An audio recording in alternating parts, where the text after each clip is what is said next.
Google runs average of more than 2 billion containers per week. That is, billion with B.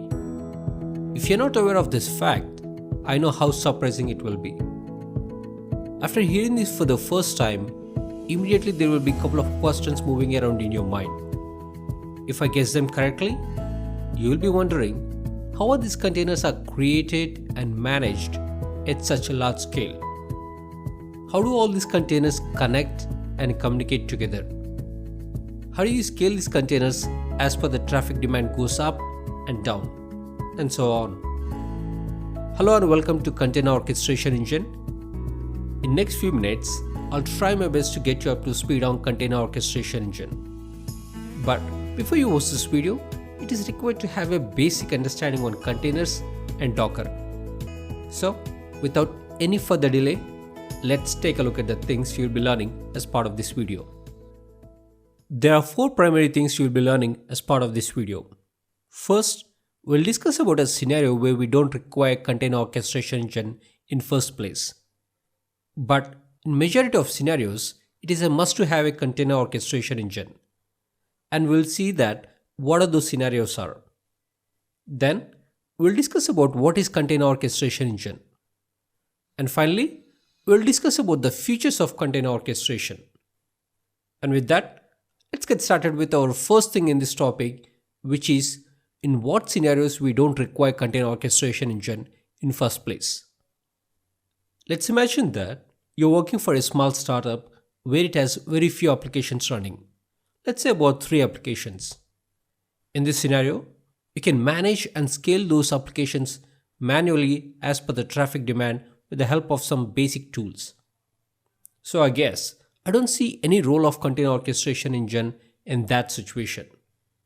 But majority of companies are from mid-sized to large-scale enterprises, where they have hundreds of apps which is made up of thousands of microservices. So deploying and managing all these applications without some kind of an orchestration tool is almost impossible and chaos. So let's get more details around this topic in the next slide. So here's a problem that we are talking about in the previous slide. On one side, we have hundreds of apps which consists of a large number of microservices. And on other side, we have a big IT infrastructure which consists of physical servers, in-house VMs, and cloud VM instances. Since we are talking about deploying and managing microservices, we need to talk about containers. Because majority of the time, these microservices will be running inside the containers, and in most cases, these are Docker containers. And there are 2 problems associated if you're using Docker engine by itself without the help of Container Orchestration Engine. They are clustering and scalability. First, let's talk about the clustering. If you're using Docker engine by itself without Docker Swarm mode, then you are limited to managing these apps on single host. Since there is no clustering of servers, in case if the server fails, then app comes down. And that is one major problem. Now, moving on to the scalability. Let's imagine that your company has just released a product online. Fortunately, there is a great demand for that product more than initial expectations. But the unfortunate thing here is backend web application which is overwhelmed with the traffic from outside world, and it is on the verge of break. And now it's time to scale up, and it will take time. And you're not sure will the application will be live till then. So scaling up and down with just a Docker engine is not easy, and we need a tool for that. And that tool is called as Container Orchestration Engine. So what is a Container Orchestration Engine? And we'll see that in next slide. So what is Container Orchestration Engine? Container Orchestration Engine is a tool to automate deploying, scaling, and managing containerized apps at a large scale in a dynamic environment. There are many container orchestration tools out there. Some of the popular well-known are Kubernetes, Docker Swarm, and Apache Mesos. Devops team uses these tools to control and automate most of the tasks when it comes to managing the lifecycle of a container at a large scale from its creation to deletion. And we'll discuss more about on these topics in next few slides.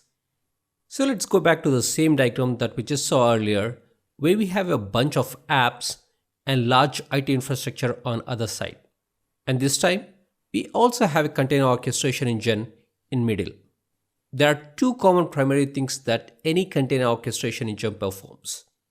They are clustering and scalability. First, let's look at the clustering.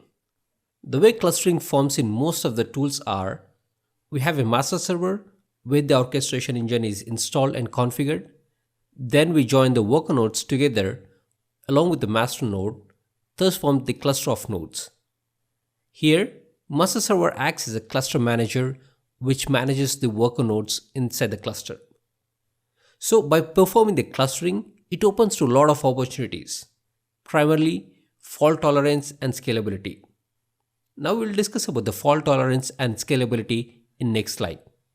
Next common feature is scheduling. As name indicates, we schedule something here, and that is containerized apps onto these worker nodes. Imagine that you are about to deploy an app, and the requirement here is to deploy apps onto a specific nodes which has SSD drives and for better I/O speed. And thanks to Container Orchestration Engine, with the help of that, you can deploy the apps onto the nodes where it has SSD drives. All we have to do here is define the requirement in a config file and submit it to the Container Orchestration Engine. Then it is a responsibility of Orchestration Engine to find the nodes which matches to the requirement and schedule the containerized app accordingly. That's about the scheduling. At a very high level, clustering and scheduling are two primary features of a container orchestration engine. So what are the other important features of this tool? And we'll see that in next slide.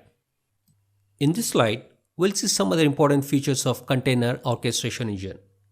Before we discuss that, let's get a copy of picture we had in the previous slide. And here it is. We already discussed about the clustering and scheduling.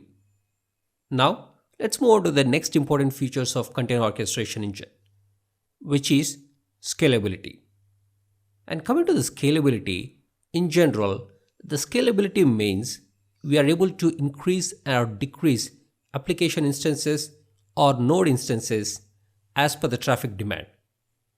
So, scalability is a way of increasing the number of application instances when the traffic demand from outside world goes up and down accordingly. The same applies to the size of the cluster, where we can scale up the cluster by adding additional worker nodes, and in the same way, we can scale down the cluster by removing the worker nodes from the cluster.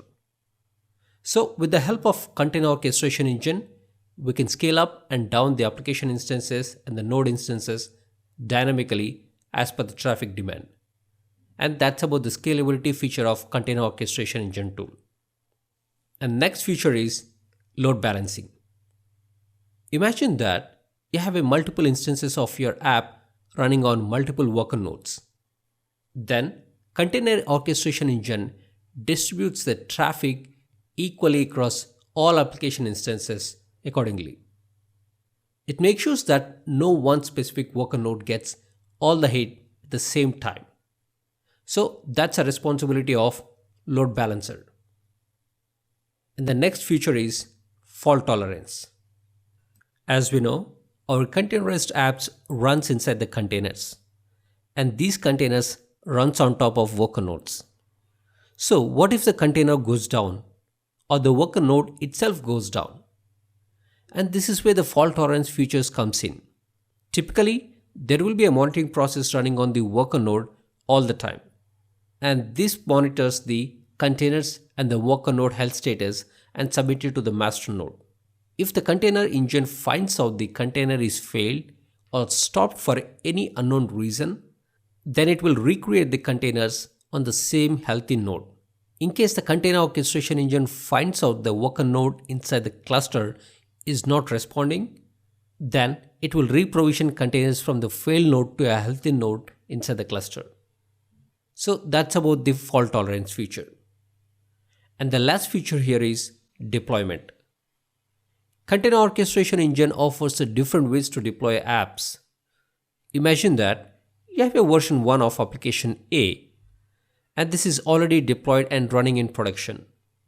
And currently many users are using this application. So now you have to upgrade the version 1 to version 2 of application A. Since application is already in use, now you need to figure out which type of deployment method need to use. Some of the scenarios are completely remove the V1 and deploy the V2. So there will be a downtime in between. And this method is called as recreate. In case if you don't want downtime, then you need to choose a different methodology, which can be a rolling update or canary method, where you will be slowly replacing V1 with V2. So with the help of Container Orchestration Engine, you have that flexibility to choose different methods of deployment. And that's about the deployments in short. So these are some of the important features of Container Orchestration Engine. So far in this video, we discussed about what is Container Orchestration Engine and its important features. And now the question is, what are the container orchestration engines that are currently available? And we'll discuss about that in next video. So before we move on to that, let's review some of the important points that we discussed in the last few minutes. Coming to the summary, first we discussed about scenarios where we don't require container orchestration engine in first place. That is where company is very small, running very few apps.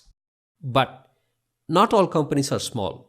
There are a majority of companies are from mid-size to large-scale enterprises.